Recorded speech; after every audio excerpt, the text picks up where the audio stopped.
Hindustan the source of the Red Sea और the Himalaya mountain नामक पुस्तक के वॉल्यूम 2 में एक विचित्र आंखों देखी सत्य घटना का वर्णन है।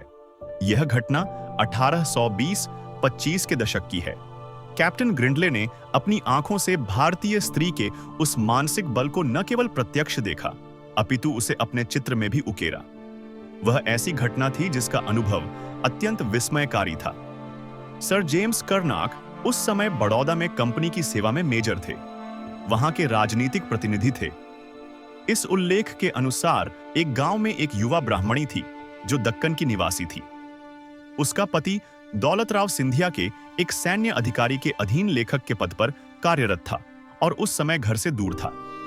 एक रात उस स्त्री ने स्वप्न में देखा कि उसकी मृत्यु हो गई है। इस स्वप्न से वह अत्यंत विह्वल हो उठी, अतः उसने इसके परीक्षण हेतु अपने आराध्य से प्रार्थना की और उस दिन अपना मंगल सूत्र घड़े पर रखकर पानी भरने निकली। उसका वह मंगल सूत्र कौवा लेकर उड़ गया, अतः वह स्त्री आश्वस्त हो गई कि उसके पति की मृत्यु हो चुकी है।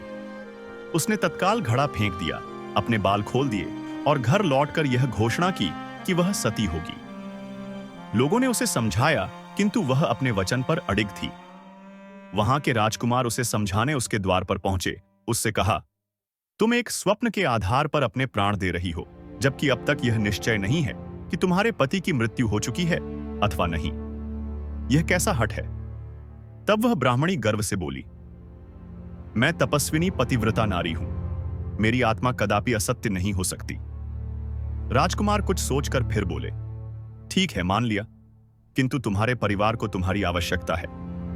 वह स्त्री मौन आंखों में अश्रु भरे भूमि पर बैठी रही।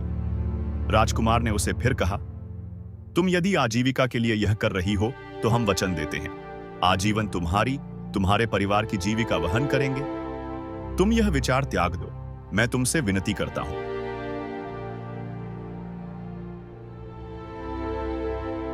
अब तक यह सूचना ब्रिटिश राजनीतिक प्रतिनिधि तक भी पहुंच चुकी थी। अंग्रेज अधिकारियों और सिपाहियों ने उस स्त्री के घर को घेर लिया। अंग्रेज अधिकारी ने कहा, तुम्हें हम अपने साथ ले जाएंगे। उस स्त्री की अश्रु भरी आंखों में अचानक जैसे कोई लावा उतर आया। उसने राजकुमार की ओर एक प्रश्नवाची दृष्टि से देखा। वह स्त्री क्षण मात्र को विचलित नहीं हुई। ज्यों ही अंग्रेज सिपाही उसके पास आने को हुए, उसने अपने वस्त्रों से एक कटार निकाली और तीव्र आवेग में घोषणा की, यदि कोई मेरे बलिदान को रोकने का प्रयास करेगा तो ब्राह्मणी का रक्त उसके सिर पर होगा। राजकुमार के साथ साथ सभी सिपाही भी ठिठक गए। फिर उसने चावल के आटे से बनाई पति की प्रतीक मूर्ति अपनी हथेलियों में उठाई और तालाब की ओर बढ़ गई। उसके पीछे पीछे सभी चल दिए।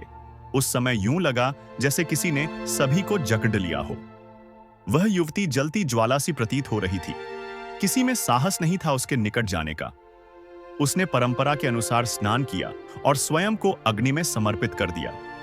कैप्टन ग्रिंडले ने लिखा कि 3 सप्ताह बाद उसके पति की मृत्यु का समाचार पहुंचा और आश्चर्य की बात यह थी कि उसकी मृत्यु उसी दिन हुई थी जिस दिन स्त्री ने वह स्वप्न देखा था। इस प्रकार वह अंग्रेज अधिकारी न केवल हतप्रभ थे, अपितु उस स्त्री की आत्मशक्ति से भयभीत भी हो चुके थे। भारतीय स्त्री चरित्र का यह बल कदाचित उन्होंने कभी अनुभूत नहीं किया था।